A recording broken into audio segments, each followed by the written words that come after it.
is Unit 4, Week 1, question number 7. What happened in the Dred Scott case?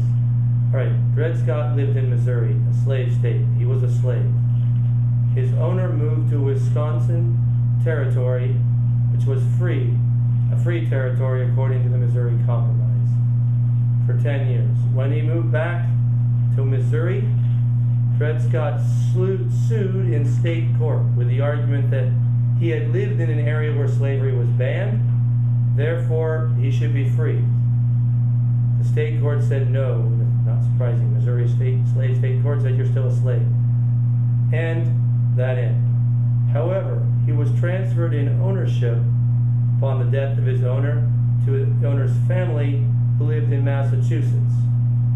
As a result, and Dred Scott brought the case again, he should be free, but this time in federal court in New York.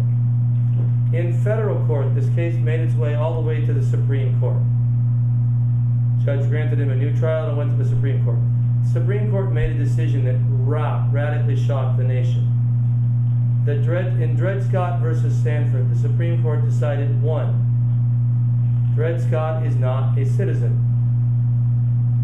He's a piece of property. He has no standing, therefore he can't bring a case in court. If that were really the case, then they should have thrown the case out and not made a decision. But they said, even though he can't bring a case, he's not a citizen, we'll decide the matter. 2, he's still a slave. He's a Missouri slave, he goes to another area, he stays a slave. Why? Congress cannot ban slavery in the territories. Congress doesn't have the power to ban slavery. Therefore, there is slavery everywhere in all territories. All territories are open to popular sovereignty. So blacks are not citizens.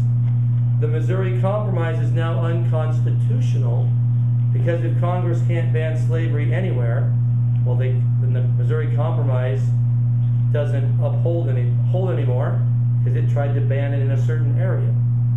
And the reasoning behind this Missouri Compromise was a twisted use of the Fifth Amendment, eminent domain.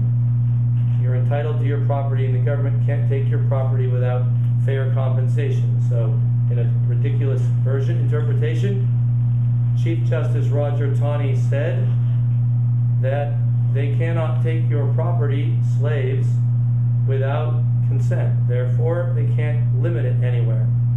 The result of this, huge elation in the South.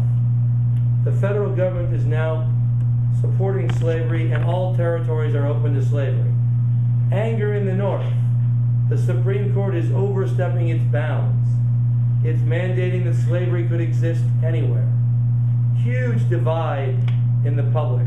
One more crisis on the road to the coming Civil War. And that's it from some guy in an Aloha print shirt.